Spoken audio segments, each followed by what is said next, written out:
Muy buenos días a todos y a todas. Agradezco su presencia y su participación en esta ceremonia y en estos diálogos que se abren como una forma de compartir.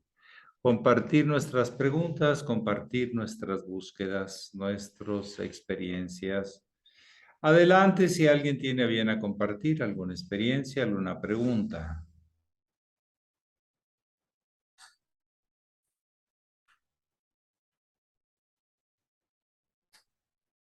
Ustedes tienen la palabra.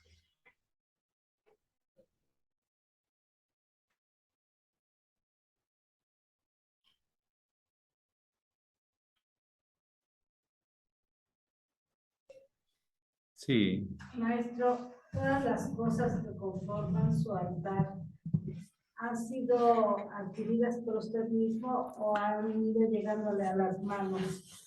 De las dos. Déjame contarle un poco la historia. Bueno, a mí yo desde Medio Jaimián, por el año 75, me nació hacer el antenaje todos los días, prácticamente sin fallar más de 30 años. A donde iba, aunque fuera mentalmente, pero yo hacía mi antenaje. Y me fue gustando buscar cosas. De hecho, varias cosas del altar son cuando estuve en Cuernavaca y fuimos a Tasco, que era difícil encontrarlo en otro lugar. Pero a mí ya en la etapa de gurú me pasó algo muy particular. Eh, el venerable Satarjat José Marcheli estaba muy delicado de salud, una llamita que se sostenía y que en cualquier momento se podía apagar. O sea, era una cuestión muy delicada. Y entonces, pues yo veía que no me entregaba nada de altar ni de nada. Entonces, faltando pues como unos 6 días, le pregunto, maestro, ¿algún día me va a entregar el altar que he entregado a otros? No hallaba cómo preguntarle, se lo pregunté así. Y me dijo, no, a usted no le voy a entregar altar.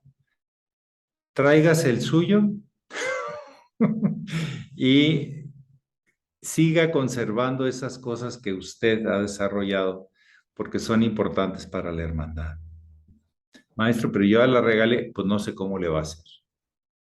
Pues fui otra vez con Gracia y le dije, oye, pues lo que te regalé, pues ya no. Medio feo, ¿verdad? Medio feo, falta de estilo, pero bueno, pues fue la forma en que el maestro, pues no creo que tenía cabeza para eso, para otras cosas, ¿sí?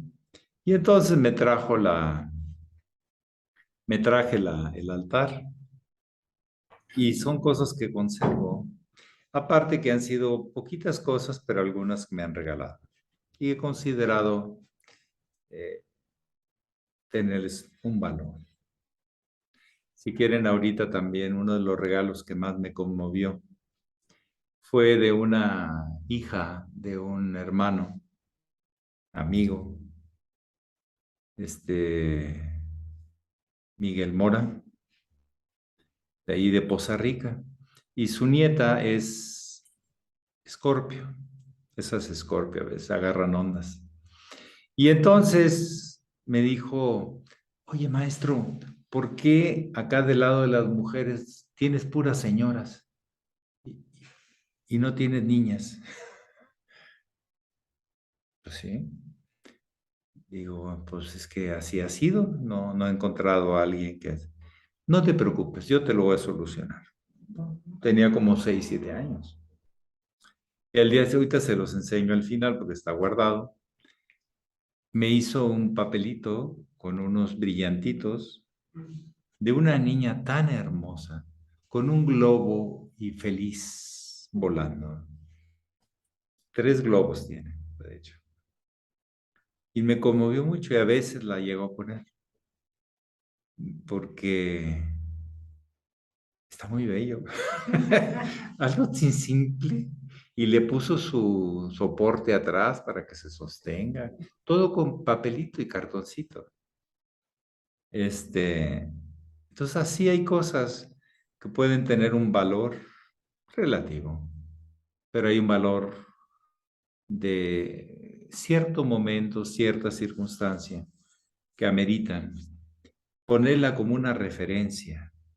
No son objetos de culto lo que tengo yo, son objetos de referencia, porque están en mí y están en todas partes. Pero es una referencia que me recuerda esa relación.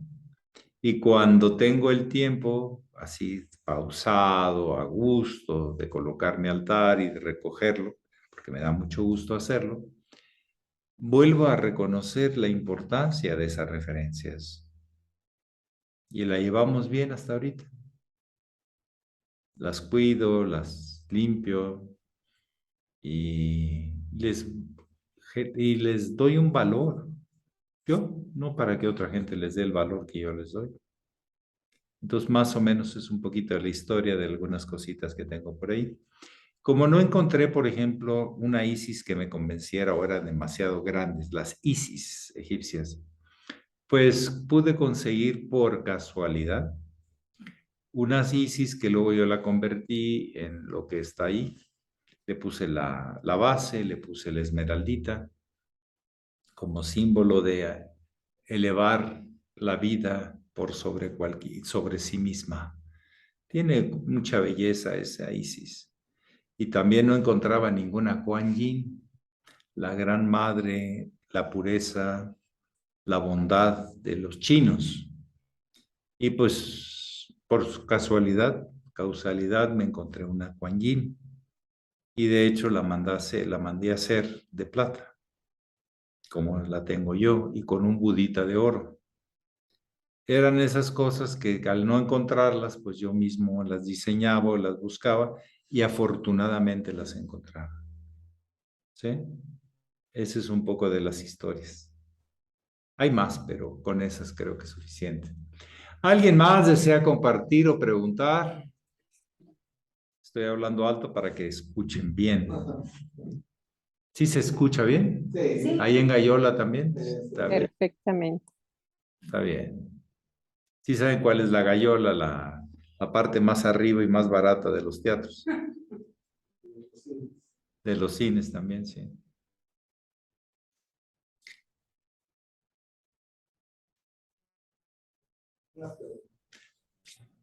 Buenos días. No, no. Para que le escuchen también nuestros hermanos que están por videoconferencia. Zoom. Buenos días a todos, respetados hermanos. Maestro, yo he tenido a bien observar varias cosas, pero cuando se invoca al demiurgo, ¿por qué el nombre de demiurgo? ¿Por qué no se invoca con otro nombre? ¿Por qué? ¿Está bien?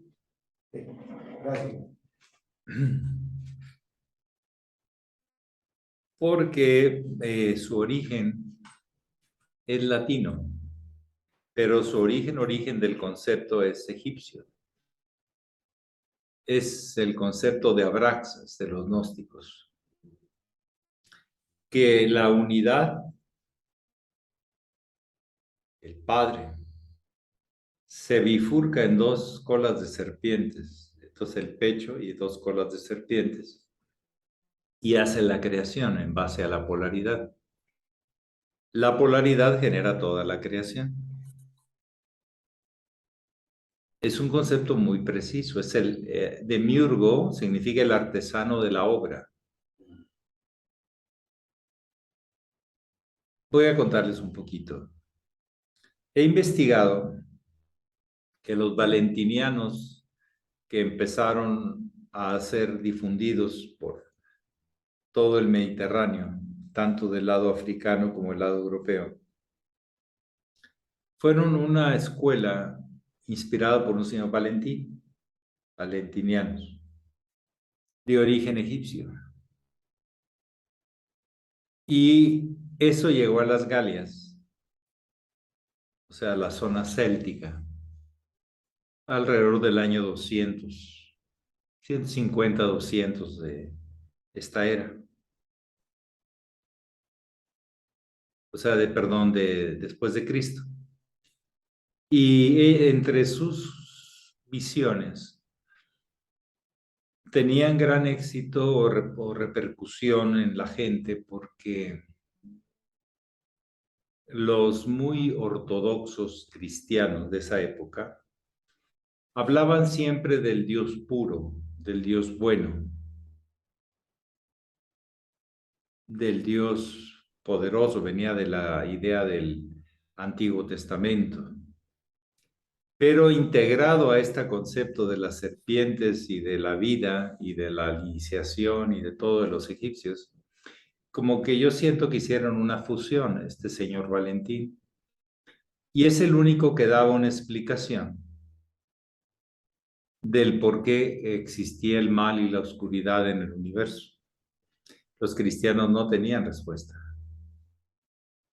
Eso lo achacaban a un mal hijo llamado Luzbel o llamado Satán, y que era la desobediencia a Dios, pero Valentín, este señor Valentín no lo veía así, sino que Dios en su raíz, en su fuente única y posible, era puro. No había contraste, no había oscuridad ni luz, era lo que era. Pero al manifestarse a partir de un plano, había una manifestación blanca y una negra, concepto gnóstico. No de un veor, por favor, no, eso no. De los gnósticos buenos. ¿Sí? Y que en base a eso se había hecho toda la creación. Tiene razón el maestre al decir que no es el demiurgo de los griegos, del neoplatonismo, pero no explica de cuál. Pero yo he investigado y aparentemente viene de este concepto de los valentinianos. Entonces podían explicar que en base a eso, el contraste, toda la creación era posible y fue posible. Los cristianos no lo sabían explicar. Lo asumían como acto de fe, pero no de conocimiento. Los gnósticos buscan tener un conocimiento, una ciencia de lo oculto, de lo más allá de lo visible, de la creación, recreación y del retorno. Esa es la idea gnóstica. Y entonces, y principalmente los gnósticos entre los coptos y otros de Egipto tenían mucho desarrollo de estos conceptos. Por eso, si usted observa la oración al demiurgo, es de contrastes. Tú eres el silencio y eres el trueno. Tú eres la luz y eres la oscuridad. ¿Sí? Estás arriba, abajo, a un lado, al otro y en el centro. Siempre hablan de ese. Y ese es un concepto muy valentiniano. Muy. Ya aparte, ergos significa obra en latín. Está el demiurgo y el teurgo. El demiurgo se encarga de la creación más allá de lo comprensible, porque tantas infinitas manifestaciones sin agotarse. Y el teurgo trata de integrarlas a través de símbolos y puentes en una sola experiencia. Entonces la palabra demiurgo va ligada a la palabra teurgo, porque ergos, que está en la final de las dos, uno es el que divide y crea, el artesano, y el otro es el que la creación la reconoce y la vuelve a unir. Entonces es perfecto, es una teofonía, es una teo experiencia. Entonces, teo, urgo y demiurgo van ligadas al trabajo realizado. Los teurgos, no voy a hablar de ellos, pero ahí sí hay más referencias en el mundo griego y lo que ellos hacían, y la palabra teurgia empieza a aparecer ahí, entre los griegos neoplatónicos. que nosotros tenemos mucho de esa corriente neoplatónica también. Pero el origen del concepto de Miurgo es egipcio y después manifestado a través de su influencia en los celtas, que estaban abiertos a eso, que vivían en el norte de Francia, algo de Alemania, en el sur de Inglaterra y algo del norte de España.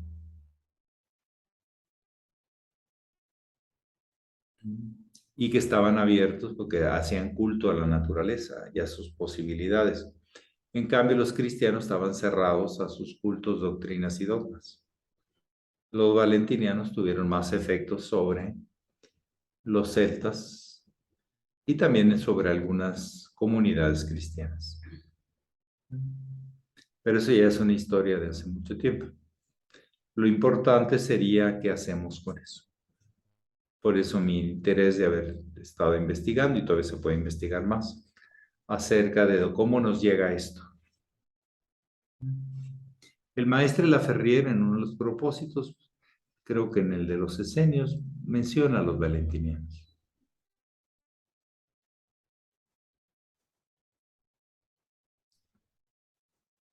Muy bien, ¿algo más que quisieran compartir o preguntar? Sí, adelante, reverendo Elsa Aguirre, aquí la tenemos. Muy honorable Sichela, maestro. Vengo con mucho entusiasmo saber que vamos a estar en la escuela de Yamines por primera vez con su presencia aquí en esta casa. Quería hacer esta pregunta, que el camino que llevamos es de transformación de nuestros estados. Existe la alquimia, se habla mucho de la alquimia, de lo que anteriormente era el cambio del bronce al oro, es un decir. No hay una clave matemática, vamos a decir, como las matemáticas, una clave para que nosotros cambiáramos más pronto nuestros estados más desagradables que tengamos en nuestra mente, que los cambiemos más rápido. Por ejemplo, si existe el odio en estos momentos en nuestros corazones, poderlo cambiar al amor, así pero rápido, porque todo está en nuestra mente. No habrá una clave para que nosotros cambiemos también nuestros estados, o es necesario el proceso de, de todo este caminar para que sea más auténtico, más realizado, más... ¿Me entiende? Sí.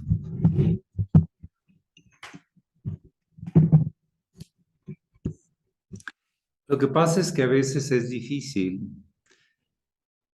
tener claro si ya tuvimos la experiencia y por eso lo reconocemos fácil, o porque tenemos elementos para reconocerlo fácil, integrarlo como algo fresco, nuevo a nuestro acervo del alma, a nuestro almacén de experiencias funcionales o de luz.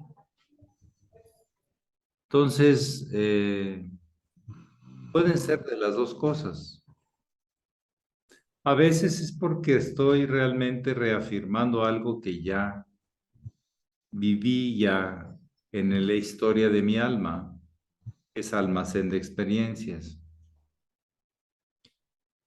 O puede ser que tengo los elementos suficientes como para, aunque no la haya vivido, tener claro a dónde va, porque tengo otras referencias que me ayudan mucho a comprenderlo.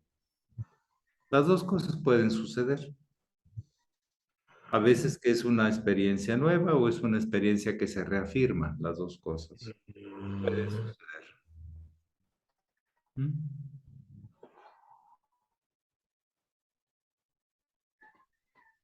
Y ambas son válidas. Sí funcionan, son funcionales. si se aplican a la vida y funcionan.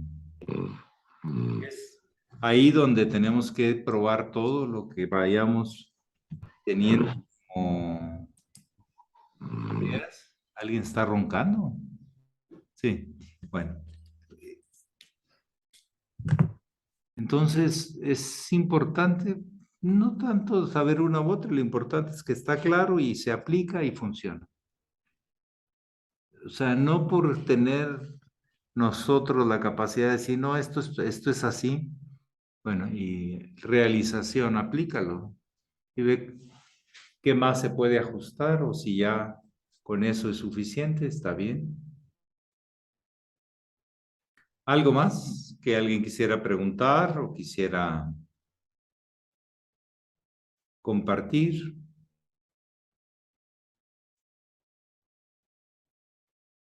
Y hay veces que uno no puede precisar si es algo ya vivido, a veces sí, o a veces es algo totalmente reconfigurado y aplicado a la realidad actual. Está bien así, gracias. Tenemos entonces la experiencia, apliquémosla, el concepto, la claridad, apliquémosla a ver si funciona. Hay cosas que tienen que seguirse adaptando a la realidad porque no puede hacerse fórmulas tan fáciles. Hay nuevas configuraciones de la vida en cada día, con pequeñas a veces sutilezas o a veces con cosas diferentes. Ambas tenemos que seguirla apreciando.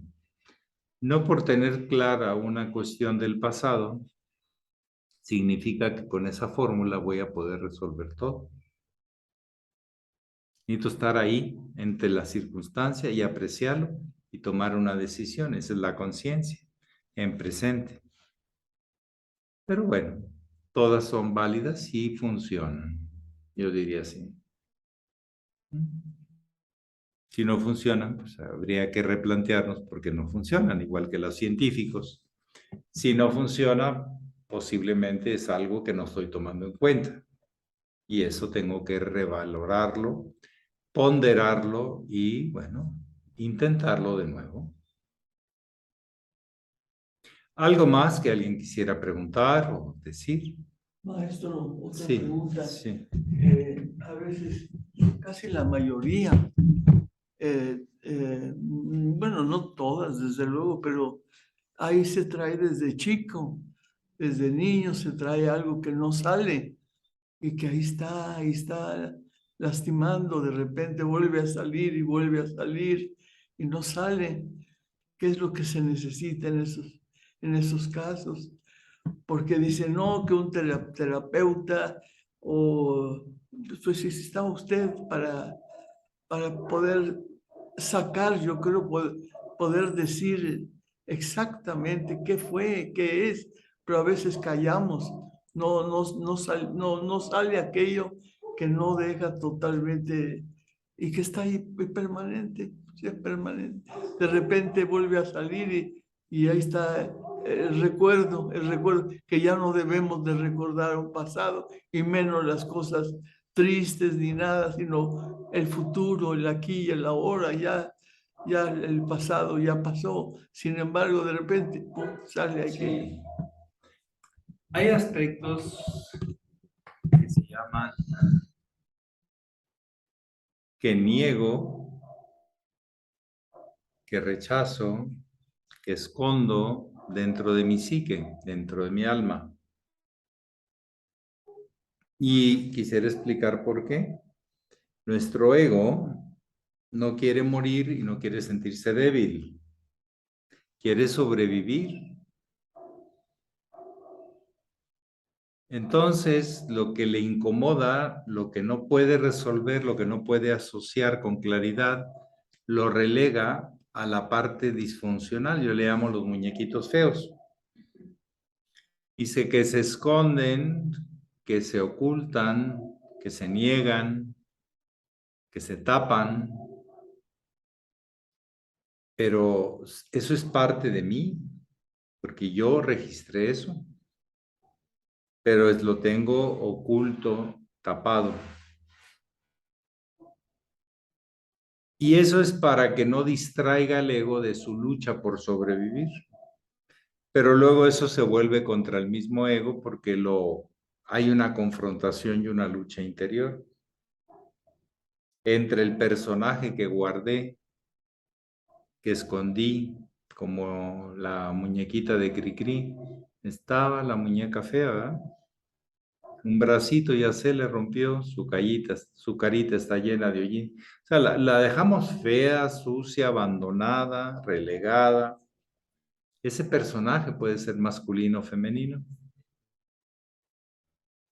Y va teniendo, queramos o no, una injerencia porque desde lo más atrás a veces se manifiesta, pero como un sentimiento orgánico del cuerpo, como un estado alterado del alma, de la inestabilidad de las emociones, o como una falta de una confusión en la mente, una falta de claridad, o inclusive una falta de confianza en la vida, que es la parte espiritual.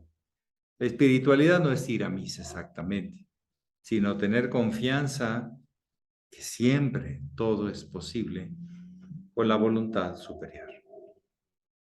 Que hay algo más que yo. Esa es la vida espiritual. Bueno, entonces hay que entender que lo hace para sobrevivir el ego, no es por malo. Pero es como cuando andamos muy ocupados y te quieren de distraer con otra cosa y dicen, no, no, no, no, pero después, ¿verdad? Y ese después, pues se vuelve un problemón por no haberlo escuchado. ¿Sí?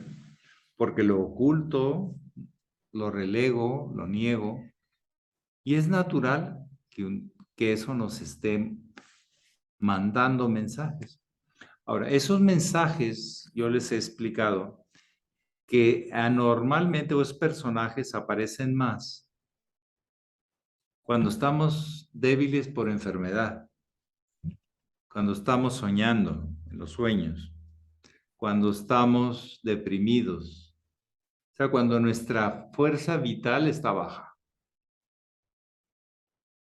Uf, que si brincan los muñequitos feos, ¿verdad? Que no brincan normalmente cuando uno está bien, vital, haciendo cosas, pero cuando uno está enfermo, pues te sientes débil y el ego no le gusta sentirse débil. Entonces deja de controlar y aparecen esas cuestiones pendientes. Cuando estamos con hambre, ¡oh!, que si nos salen los demonios. Hay gente que le llega así también, de malas. Sí, y se va con una sonrisa y amable. ¿Verdad? Sí, sí, sí. Pero si pensamos, maestro, que nos tocó lo que nos tocó, Sí, pero O ¿para sea, qué? ¿para qué exactamente? Si ese para qué no se resuelve, no lo integro, no lo entiendo. Entonces, naturalmente se va al archivo muerto que luego nos va a estar molestando desde allá. Se va a lo que se llama el ego disfuncional, con el que no funcionamos, pero sigue ahí y va a aparecer, como les digo, con enfermedad, con hambre, con cansancio, con sueño, con... que se aparece. ¿Verdad? Pero al pensar que nos tocó lo que nos tocó, no debemos guardar Sí, pero ¿para qué? resentimientos ni nada de No, eso. cuando ya sabemos para qué, pues ya no hay resentimientos, porque dejo de tener personificación a alguien. El gran problema de todos los asuntos del alma es personificarlos. Es que tú me hiciste eso. Por eso, la gran vía que nos enseñan los maestres es el servicio impersonal y desinteresado. Hay que tratar de, no fuiste, ok, fuiste tú el que me hiciste eso, pero al final de cuentas fue para que yo aprendiera. Tú no eres el culpable, fuiste un instrumento de eso. En la medida que yo personifico algo, se vuelve fuerte, se vuelve un enemigo mío. o una vía de escape de la realidad. Tengamos cuidado porque los personajes, las personificaciones pueden hacerse una verdadera molestia. Usted sabe que un personaje del teatro o del cine, si uno se la cree, ¿sí? Pues uno debe deja la escena y ya, lo deja colgado. No soy yo, lo tiene que tener claro, ese no soy yo. Bueno, así también es que el otro, pues lo agarré en mal momento, pero yo tengo que aprender que eso fue porque yo tengo que aprender algo. Pero si personifico, enredo todo. ¿Verdad? Es que me miraste feo, ya me personifico. Tú me miraste feo a mí, ya está personificado. ¿Verdad? Es que yo esperaba. Ah, entonces ya estás esperando de un personaje. Si no despersonificamos y vemos la vida como un dinamismo de aprendizajes, sin ya personas son transitorios, son de paso, pero no que no se queden. La vida se vuelve mucho más sabia. Sí, pero es que tú, y ese es un problema con algunas corrientes de psicología. Yo vi que o por lo menos en los primeros psicoanálisis, a cómo te agarraban y odiabas a tu mamá y a tu papá. Y esa gente se volvía muy violenta contra la mamá, el papá, y todo el día estaban hablando, es que mi mamá me hizo, es que mi papá me hizo. ¿Sí? Personificaban demasiado. Tu padre te mostró algo y fuiste tú el que lo codificaste y lo guardaste. ¿Por qué a unos hijos les afectó y a otros no? Porque unos lo personificaron de una manera y otros lo personificaron de otra. Maestro, pero ¿en qué estriba? Una cosa es cuando da coraje, se queda coraje. El coraje es Queda contra una sentimiento. persona. Coraje es Contra una persona. Coraje no es bueno. Pero Para nada. sentimiento sí. No, la memoria, pues, ahí está, sí pasó eso y de esto aprendí esto y ya. Basta. Ya no le mueva más. Ya. No se guarda. No. Pero el coraje no es bueno. No, el coraje es lucha contra alguien, es una personificación. Coraje contra los padres. O hasta contra los conmigo, hermanos. ya no me aguanto. Eso no debe Porque ser. no, Debe ser. no, porque no es la personificación, vuelvo al tema. Eso nos complica todo. Lo vuelves fijo. Mire, Federico, para la raza Freddy, ¿cuántas caras tiene desde que nació? Infinitas. Estados de ánimo, disposiciones, miles. Pero ¿cuál agarra el ego? ¿Al que más le conviene hacer la víctima o hacerme víctima a mí? Y ese es el problema, que no actualizo la expresión de Federico, de Freddy, sino que me quedo con la que me conviene para decir que él fue el que me hizo mal o para decirle que él es el que me va a volver a hacer bien y entonces me cuelgo de él. Esas personificaciones o fijaciones son muy en contra del flujo de la vida. Por lo tanto, enferman. Lo que va en contra del flujo de la vida enferma. Entonces, tranquilos. La última y nos vamos porque tenemos que terminar. Sí, adelante. Katy pide la palabra. Katy. Adelante, Katy. Buenos días, maestro, y buenos días a todos. Maestro, Uruapan. desde Uruapan, Michoacán, maestro, así es. La perla del Cupaticio. Ándele. Fíjese que cuando estaba usted con la lectura pasó un carro con el escape abierto y no le escuché. Si me la puede leer, por favor, y pues, ¿qué me puede comentar? Bueno, usted, yo sé que usted me puede comentar mucho de ahí. Gracias.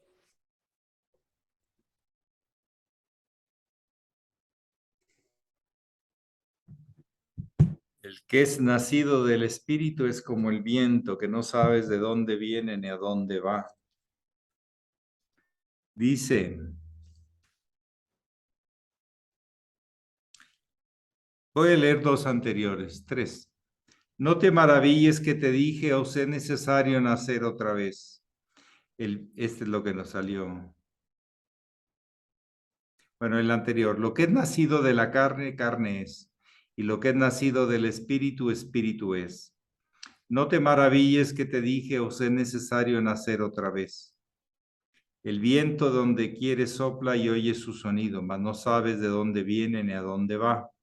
Así es todo aquel que es nacido del espíritu. Respondió Nicodemo y díjole, ¿cómo puede esto hacerse? Respondió Jesús y díjole, ¿tú eres el maestro de Israel y no sabes esto? De cierto te digo que lo que sabemos hablamos, y lo que hemos visto testificamos, y no recibís nuestro testimonio. Si os he dicho cosas terrenas y no creéis, ¿cómo creeréis si os dijera las celestiales? Sí, todas las formas son prakriti, son expresiones, formas que no debemos guardar como, recuerdo está bien, pero como darles valor de personificante, sino nacen y mueren. Así es la forma, nace y muere. Y ese valor tenemos que darle, no apegarnos. Todo apego genera dolor. Entonces, el que es nacido del Espíritu reconoce que todo ese impulso de la vida está en todo y no se queda con una imagen fija o un apego. El que nace al Espíritu no tiene apegos o tiene muy pocos. Y si los detecta, suelta, porque el Espíritu es libre, es libertad. Y la carne, pues es fijación, es materialización.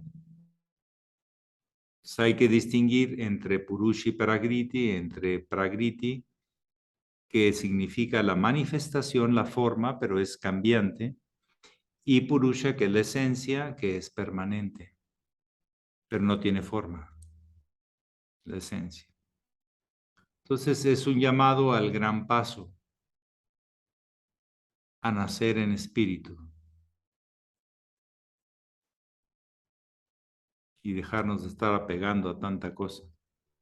Y los apegos esos oscuros de los muñequitos feos de una vez, vámonos. Vamos sacando uno por uno y arreglando nuestras relaciones porque los hemos escondido, maltratado, humillado y no van a llegar muy contentos. Pero hay que entender que tienen su razón para sentirse tan humillados y tan resentidos. Y ya, basta, ya. Aceptar. Cuando yo acepto algo de lo cual aprendí, ya no guardo la personificación, agradezco el aprendizaje. No importa de quién haya sido, despersonifico. Pero cuidado despersonificar si no estás preparado, porque entonces ya te pierdes y te vuelves caótico. Hay que tener centro para liberarte del apego a la forma y entrar a la apertura y comprensión y vivencia de la parte realmente del espíritu inagotable, eterno y siempre generando posibilidades en la vida. Es lo que es el impulso de la vida. Pero la vida, pues, es infinitos rostros. Ese impulso se traduce en infinitos rostros, en infinitas formas. Muchísimas gracias a todos y a todas. Que pasen un sabadito sabrosón. Un sabadito nuevo y renovado. Que vuelvan a encontrar un sentido de algo que han olvidado o algo que todavía no habían visto. Ábranse a la expresión espiritual de hoy. Gracias, maestro. Hoy es un ciclo. Aprovechenlo. Mañana será otro, pero si se pierden este, ya no hay repetición. Claro. No hay replay. No hay bar. Muy bien. Pax. Gracias, maestro. Bonito día para todos.